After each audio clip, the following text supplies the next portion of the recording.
Well, good morning and welcome back. Apologies for the slightly girly themed office. The office we have here in the home is quite pokey and certainly not a lot of natural light coming in. The other benefit of being here is obviously because we travel for most of the year in our camper van. We got rid of most of the unnecessary services, including broadband. And while we do have plentiful supply of data on our phones, it's always good to pick up free Wi-Fi where you can. And it just so happens that I can get a BT Open Zone spot, but only if I kind of squeeze myself up against the bedroom window. So this is where I am for the foreseeable. Now, before I get started, I just wanted to sort of just get something off my chest. I'm noticing a few photographers out there in YouTube land and social media who maybe are flaunting the rules for outside time just a little bit. And I think that's going to reflect unfairly on the photography community and obviously the population, so as a wider circle. So for me, that 1 hour or that one form of daily exercise, I don't personally think that includes a dedicated photography session. So out with a tripod, out with a vlogging camera. I think take your camera on your walk, take your camera on your run, and snap away as you're going, but stopping and setting up a shot and looking for specific compositions and things like that, I think that's borderline breaking the rules. And of course, what it does do then, it perhaps gives a wrong perception to others who are watching you. As I've said before, I live 46 steps away from a really beautiful beach. Now I could get out there with the camera, with the tripod, still call it my exercise, and the chances are I'm not going to if I hunker myself away at one end of the beach, it's very unlikely I'll come across anyone. But the perception that may raise is, oh, look at Nigel, he's out with a camera, he's not really paying attention. And that maybe gets there. So the cogs going in their brain to maybe head out as well. I think we need to be, really hard with ourselves here. And, I think that form of exercise as well, for me personally, does not include jumping in the car and driving half an hour up and down the road somewhere. Now again, people are going to say to me, oh, but Nigel, you live right beside a lovely beach, and that's true, but I also live no more than 2 miles away from a beautiful forest, and I had a whole series of vlogs and sort of photography planned in that woodland. But that's completely off the table now. So for me personally, I'm still trying to get out every day for that hour's exercise, be it a run or a walk. And I may from time to time take the camera with me. I may from time to time record something on my phone as I'm walking. But I'm certainly not going to be taking tripods and setting up shoots like that. And I would implore, and just please, if you're thinking of doing that, don't.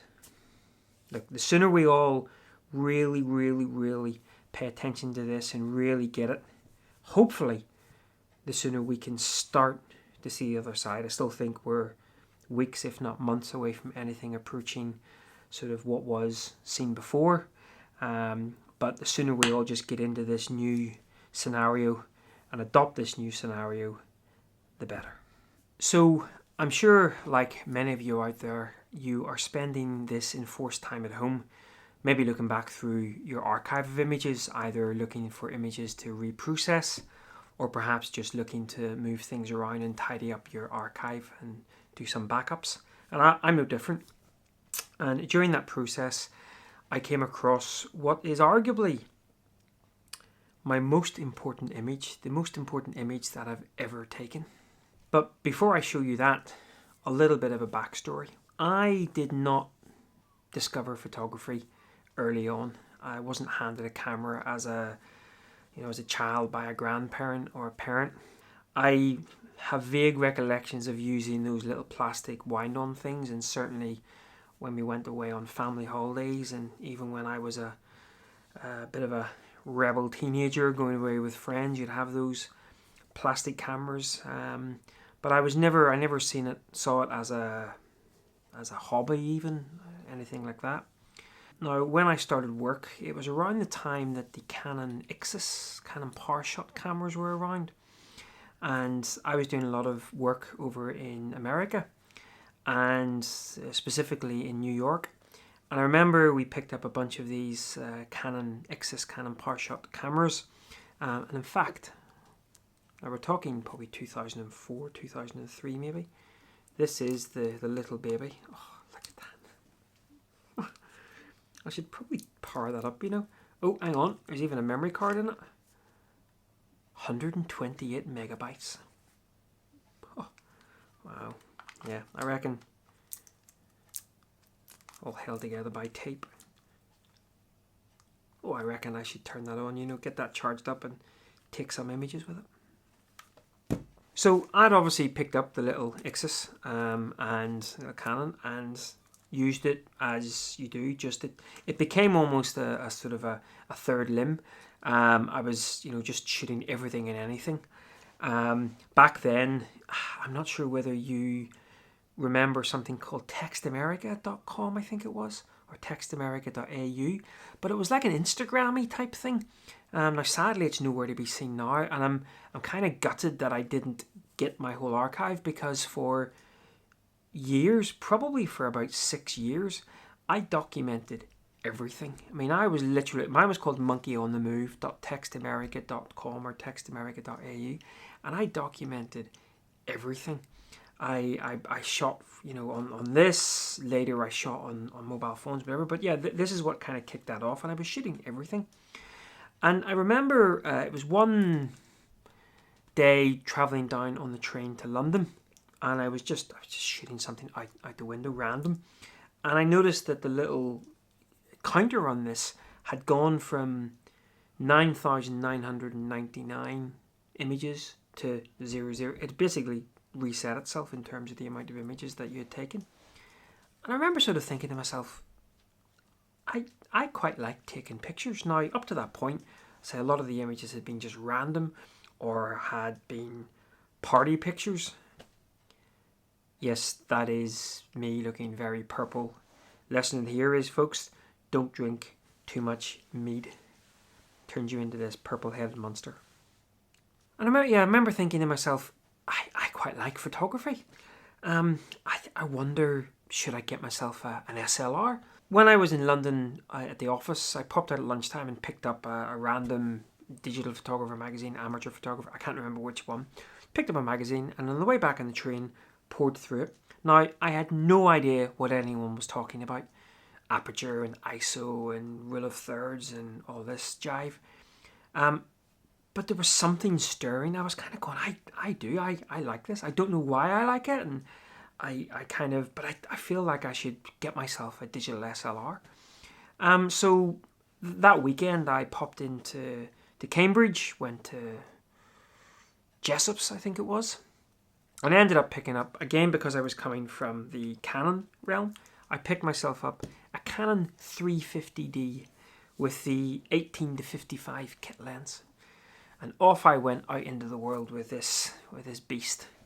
And that was on the Friday, I think it was actually. No, yeah, that was on the Friday I bought that. And I then headed home. Got it all charged up. Plan was Saturday to head into Cambridge and do a little bit of photography. So, the following day, Nicola and I went into Cambridge, and I took myself up along the River Cam that runs through the centre of Cambridge. And everything on the camera was on auto. I hadn't got a clue really what I was doing. Still don't really. And I came across a family of swans, and there were two in particular that were kind of interacting. Now this is going back to 2006, early 2006. And I saw these two swans, and I was like, yeah, I'll take a picture of those. So again, everything's on auto, and I kind of got the camera, obviously not the Ixus, it was the 350D, and I held it up to my eye, and I kind of took the picture.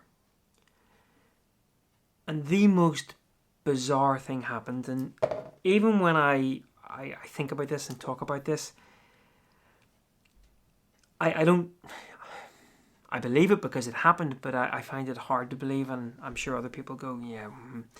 But at that moment, as I hit the shutter, there was a real odd sensation.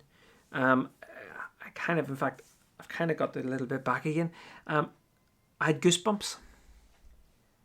And there was just this feeling in my head that this is what I was going to do with the vast proportion of the rest of my living days.